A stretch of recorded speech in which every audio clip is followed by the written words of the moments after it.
നമസ്കാരം,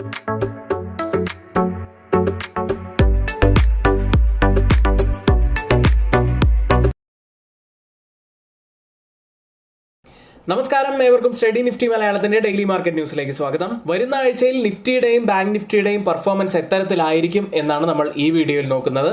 കൂടാതെ വരുന്ന ആഴ്ചയിലെ പ്രധാനപ്പെട്ട ഇവന്റ്സ്, പ്രത്യേകിച്ച് ഇന്ത്യയുടെ ഇൻട്രസ്റ്റ് റേറ്റ് ഡിസിഷൻ വരുന്ന ആഴ്ചയാണ്. അപ്പോൾ നമ്മുടെ ഇൻവെസ്റ്റ്മെന്റ് ഡിസിഷനൊക്കെ കൃത്യമായി തന്നെ പ്ലാൻ ചെയ്ത് ചെയ്യാൻ ശ്രമിക്കുക. ഏതായാലും ഒരു ഹൈ വോളറ്റൈൽ ആയിട്ടുള്ള ഒരു വീക്കിലേക്കാണ് നമ്മൾ കടക്കാൻ പോകുന്നത് എന്ന് ചുരുക്കി പറയാം.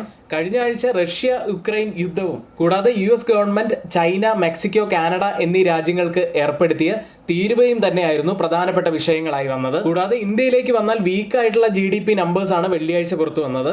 ഏതായാലും നമുക്ക് അടുത്ത ആഴ്ചയ്ക്കായി ഒരുങ്ങിയിരിക്കാം. എല്ലാ ദിവസവും നിങ്ങൾ ഡെയിലി മാർക്കറ്റ് ന്യൂസ് കാണാൻ ശ്രമിക്കുക. എല്ലാ ദിവസവും രാവിലെ 7:30 നമ്മൾ വീഡിയോ യൂട്യൂബിൽ അപ്ലോഡ് ചെയ്യുന്നതാണ്. എല്ലാ ദിവസവും രാവിലെ വരെ സംഭവിച്ച കാര്യങ്ങൾ കൃത്യമായി തന്നെ രാവിലെ 7:30 നമ്മൾ നിങ്ങൾക്ക് മുന്നിലേക്ക് എത്തിക്കാറുണ്ട്. അപ്പോൾ ആരും നമ്മുടെ വീഡിയോസ് മിസ് ചെയ്യാതിരിക്കുക, എല്ലാവരും കാണാൻ ശ്രമിക്കുക. ഇനി മറ്റൊരു കാര്യമുള്ളത്, ഒത്തിരിയേറെ വോളറ്റൈൽ ആയിട്ടുള്ള ആഴ്ചകളാണ് നമുക്ക് മുന്നിലൂടെ കടന്നുപോയിക്കൊണ്ടിരിക്കുന്നത്. അതുകൊണ്ട് നല്ല സ്റ്റോക്കുകൾ തിരഞ്ഞെടുത്ത് നിങ്ങൾ ട്രേഡ് ചെയ്യാൻ ശ്രമിക്കുക. മാത്രമല്ല, ഇനി ആർക്കെങ്കിലും സ്റ്റുഡൻസിന് ആർക്കെങ്കിലും കൃത്യമായിട്ട് ട്രേഡ് ചെയ്യാൻ അറിയില്ല, നിങ്ങൾക്ക് നല്ല സ്റ്റോക്കുകൾ തിരഞ്ഞെടുക്കാൻ അറിയില്ല എന്നൊക്കെ ഉണ്ടെങ്കിൽ നിങ്ങൾക്ക് ഞങ്ങളുടെ എഡ്യൂക്കേഷണൽ ടെലഗ്രാം ചാനലിൽ ജോയിൻ ചെയ്യാവുന്നതാണ്. തൊട്ടുമുകളിൽ നമ്മളിവിടെ ഒരു വാട്സപ്പ് നമ്പർ നൽകിയിട്ടുണ്ട്. ആ നമ്പറിൽ മെസ്സേജ് അയച്ച് നിങ്ങൾക്ക് ഞങ്ങളുടെ എഡ്യൂക്കേഷണൽ ടെലഗ്രാം ചാനലിൽ ജോയിൻ ചെയ്യാവുന്നതാണ്.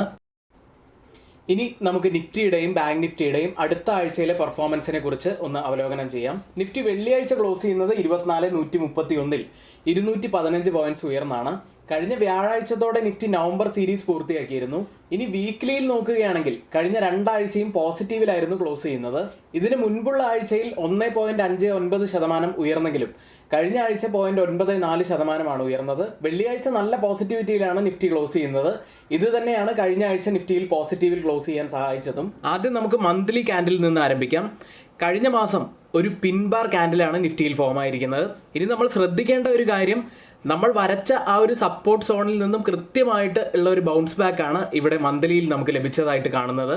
ഇതെല്ലാം പോസിറ്റീവായിട്ടുള്ള കാര്യങ്ങളായിരുന്നു. ഇതുകൂടാതെ മറ്റൊരു പോസിറ്റിവിറ്റി കൂടി പറയാനുള്ളത്, ആവറേജ് ബിയറിഷ് വോളിയത്തേക്കാൾ കുറവായിരുന്നു കഴിഞ്ഞ മാസത്തെ വോളിയം ഉണ്ടായിരുന്നത്. ഇനി വീക്ക്ലി ക്യാൻഡിൽ അഥവാ കഴിഞ്ഞ ആഴ്ചയിലെ ക്യാൻഡിൽ പരിശോധിക്കുകയാണെങ്കിൽ ഒരു ഡോജി ക്യാൻഡലിന് ചെറിയ സമാനതയുള്ള ക്യാൻഡിലാണ് കഴിഞ്ഞ ആഴ്ച ഫോം ആയിരിക്കുന്നത്. നിഫ്റ്റി ഇപ്പോൾ നമ്മൾ വരച്ച ഒരു സോണിനുള്ളിലാണ് ട്രേഡ് ചെയ്യുന്നതെങ്കിലും 5 വീക്ക് EMAക്ക് മുകളിലായിട്ടാണ് ട്രേഡ് ചെയ്യുന്നത് എന്നതൊരു പോസിറ്റിവിറ്റി ആയിട്ട് കണക്കാക്കാം. അപ്പോൾ നമ്മൾ ഡൗൺ സൈഡിൽ വാച്ച് ചെയ്യേണ്ട പ്രധാനപ്പെട്ട ഒരു ലെവൽ കൂടിയാണത്. 24,100 ലെവലിലാണ് 5 വീക്ക് EMA ഉള്ളത്. ഇനി ഡൗൺ സൈഡിലേക്ക് വന്നാൽ പ്രധാനപ്പെട്ട ലെവലുകൾ നമ്മൾ വാച്ച് ചെയ്യേണ്ടത് 24,000 എന്ന സൈക്കോളജിക്കൽ ലെവലും കൂടാതെ 23,923 എന്ന വെള്ളിയാഴ്ചത്തെ ലോ ലെവലുമാണ്. ഇനി ഡെയിലി ക്യാൻഡിൽ കൂടി പരിശോധിക്കാം. ഒരു ബുള്ളിഷ് മൊറബസു ഓപ്പൺ ക്യാൻഡിൽ സ്റ്റിക് പാറ്റേണിന് സമാനമായ ക്യാൻഡിലാണ് ഫോം ആയിരിക്കുന്നത്.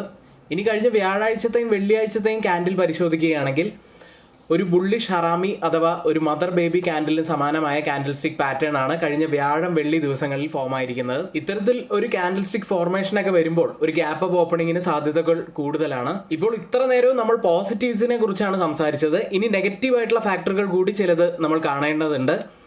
കാരണം കഴിഞ്ഞ ആഴ്ചയിലെ വീക്ക്ലി ബിയറിഷ് വോളിയം ആയിരുന്നു കൂടുതൽ ഉണ്ടായിരുന്നത്. അത് ആവറേജ് വോളിയത്തേക്കാൾ കൂടുതലുമായിരുന്നു. കൂടാതെ വീക്ക്ലിയിൽ നമ്മൾ ഇപ്പോൾ വരച്ചിരിക്കുന്ന സോണിൽ നിന്നും താഴെയായിട്ട് ഒരു ക്ലോസിംഗ് ആണ് അടുത്ത ആഴ്ച നൽകുന്നതെങ്കിൽ അതൊരു ബിയറിഷ്നെസിന്റെ സൂചന തന്നെയാണ്. പക്ഷേ ഓവറോൾ നോക്കുകയാണെങ്കിൽ നിഫ്റ്റി ബുള്ളിഷ് ആയിട്ട് തന്നെയാണ് ഷോർട്ട് ടേമിലേക്ക് നമുക്ക് തോന്നുന്നത്. ഇനി ബാങ്ക് നിഫ്റ്റിയിലേക്ക്, വെള്ളിയാഴ്ച 52,055 48 പോയിന്റ്സ് ഉയർന്നാണ് ബാങ്ക് നിഫ്റ്റി ക്ലോസ് ചെയ്യുന്നത്. ബാങ്ക് നിഫ്റ്റി നമുക്ക് മന്ത്ലി ക്യാൻഡിൽ നിന്ന് ആരംഭിക്കാം. ഒരു ഹാമർ ക്യാൻഡിലിന് സമാനമായ ക്യാൻഡിലാണ് മന്ത്ലി ചാർട്ടിൽ ഫോം ആയിരിക്കുന്നത്. ബാങ്ക് നിഫ്റ്റിയുടെ ബോട്ടം ട്രെൻഡ് ലൈനിൽ നിന്നുമാണ് ഒരു റിവേഴ്സൽ ലഭിച്ചിരിക്കുന്നത്. വീക്ക്ലി വോളിയവും ഒരു പോസിറ്റീവ് സൂചന തന്നെയാണ് തരുന്നത്. വീക്ക്ലിയിലേക്ക് വന്നാൽ ഒരു ഡോജി ക്യാൻഡിലാണ് ഫോം ആയിരിക്കുന്നത്. എന്നിരുന്നാലും നമ്മൾ വരച്ചിരിക്കുന്ന ആ ഒരു പ്രധാനപ്പെട്ട റെസിസ്റ്റൻസ് ഏരിയ 52,745 ബ്രേക്ക് ചെയ്തിട്ടില്ല. കൂടാതെ അപ്സൈഡിലെ ആ ഒരു പിവറ്റ് റേഞ്ചും ബ്രേക്ക് ചെയ്യാനുണ്ട്. അടുത്ത ആഴ്ച ഒരു പക്ഷേ ഈ ഒരു പിവറ്റ് റേഞ്ചിന് മുകളിലാണ് ബാങ്ക് നിഫ്റ്റി ക്ലോസ് ചെയ്യുന്നതെങ്കിൽ അത് ഒരു വളരെ നല്ലൊരു പോസിറ്റീവ് സൈൻ തന്നെയാണ് ബാങ്ക് നിഫ്റ്റിയെ സംബന്ധിച്ച്. കൂടാതെ കഴിഞ്ഞ രണ്ടാഴ്ചയും പോസിറ്റീവ് ക്ലോസിംഗ് ആണ് ബാങ്ക് നിഫ്റ്റിക്ക് ലഭിച്ചിരിക്കുന്നതും. കഴിഞ്ഞ രണ്ടാഴ്ചത്തെയും വോളിയം എടുത്ത് പരിശോധിക്കുകയാണെങ്കിൽ ബുള്ളിഷ് വോളിയം തന്നെയാണ് ഉണ്ടായിട്ടുള്ളത്. ബാങ്ക് നിഫ്റ്റി ഡെയിലിയിൽ തന്നെ 5 EMAക്ക് മുകളിലായിട്ടാണ് ട്രേഡ് ചെയ്യുന്നത്. അത് വളരെ നല്ലൊരു പോസിറ്റീവ് ആയിട്ടുള്ള കാര്യം തന്നെയാണ്. ഇനി കൂടുതൽ പോസിറ്റിവിറ്റി കാണിക്കുന്നത് ബാങ്ക് നിഫ്റ്റി തന്നെയാണ്. കൂടാതെ നിഫ്റ്റിയും ഒരു റിവേഴ്സൽ അല്ലെങ്കിൽ ഒരു പോസിറ്റിവിറ്റി സൂചനകൾ നൽകുന്നത് കൂടുതൽ നല്ല കാര്യം തന്നെയാണ്. വരുന്ന ആഴ്ചയും മാർക്കറ്റ് മുകളിലേക്ക് പോകാനുള്ള സാധ്യതകളാണ് ഇതെല്ലാം കാണിക്കുന്നത്. ഇനി ഈ പറഞ്ഞതെല്ലാം നമ്മുടെ ഒരു അനാലിസിസ് മാത്രമാണ്. ധാരാളം നമ്മൾ ടെക്നിക്കലായിട്ടുള്ള കാര്യങ്ങൾ നോക്കിയിട്ട് അനലൈസ് ചെയ്ത് പറഞ്ഞു എന്ന് മാത്രം. നിങ്ങൾക്ക് നിങ്ങളുടേതായ അഭിപ്രായങ്ങൾ ഉണ്ടാവും. നിങ്ങളുടെ അഭിപ്രായങ്ങളും കമന്റായി അറിയിക്കാവുന്നതാണ്. ഇനി ഈ പറഞ്ഞതിന്റെ ബേസിൽ ഒന്നും നിങ്ങൾ ട്രേഡ് എടുക്കാതിരിക്കുക. നിങ്ങളുടേതായ വിദഗ്ധമായ റിസർച്ച് അനാലിസിസിന് ശേഷം മാത്രം നിങ്ങൾ ട്രേഡിൽ എൻ്റർ ചെയ്യാൻ ശ്രമിക്കുക. ഞങ്ങൾ ഈ കാര്യങ്ങളെല്ലാം ഇവിടെ പറഞ്ഞു പോകുന്നത് നിങ്ങളുടെ എഡ്യൂക്കേഷണൽ പർപ്പസിന് വേണ്ടി മാത്രമാണ്. ഇനി നമ്മൾ നോക്കുന്നത് ഈ ആഴ്ച മാർക്കറ്റിനെ സ്വാധീനിക്കാൻ സാധ്യതയുള്ള പ്രധാനപ്പെട്ട ഇവന്റ്സിലേക്കാണ്. കഴിഞ്ഞ ആഴ്ച ഗ്ലോബൽ മാർക്കറ്റുകളെ സംബന്ധിച്ച് നിർണായകമായത് റഷ്യ യുക്രൈൻ യുദ്ധം തന്നെയായിരുന്നു. കഴിഞ്ഞ ആഴ്ച ഗ്ലോബൽ മാർക്കറ്റുകളെ കാര്യമായി തന്നെ എഫക്റ്റ് ചെയ്തിരുന്നു ഈ യുദ്ധം.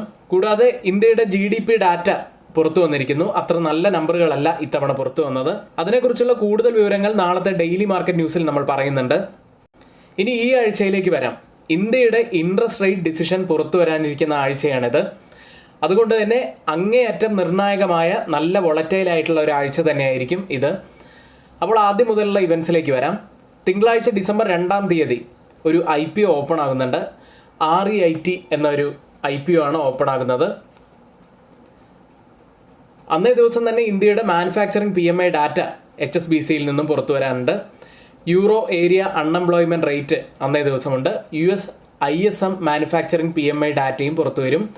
പിന്നീട് ബുധനാഴ്ച ഡിസംബർ 4-ാം തീയതി ഇന്ത്യയുടെ സർവീസസ് PMI ഡാറ്റയും US-ൽ നിന്നും ISM സർവീസസ് PMI ഡാറ്റയും euro area services PMI data, UK services PMI data എന്നിങ്ങനെയുള്ള ഒരു പിടി ഡാറ്റകൾ അന്നേ ദിവസമുണ്ട്. വ്യാഴാഴ്ച ഡിസംബർ 5-ാം തീയതി US ഇനീഷ്യൽ ജോബ്ലെസ് ക്ലെയിംസ് ഡാറ്റയും വെള്ളിയാഴ്ച ഡിസംബർ 6-ാം തീയതി ഇന്ത്യയുടെ ഇൻട്രസ്റ്റ് റേറ്റ് ഡിസിഷനും ഇന്ത്യയുടെ ഫോറിൻ എക്സ്ചേഞ്ച് റിസർവ്സ് ഡാറ്റയും പുറത്തു വരാനുണ്ട്.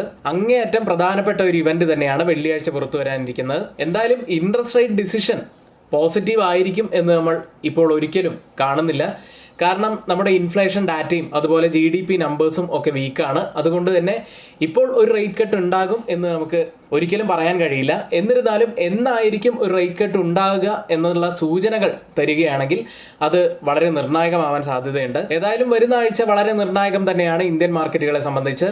കൂടാതെ നിഫ്റ്റിയും ബാങ്ക് നിഫ്റ്റിയും വരുന്ന ആഴ്ച പോസിറ്റീവിൽ ക്ലോസ് ചെയ്യും എന്ന് തന്നെ നമുക്ക് പ്രതീക്ഷിക്കാം. എന്തായാലും ഇന്നത്തെ വീഡിയോ പൂർത്തിയാവുന്നു. ഏവർക്കും നന്ദി.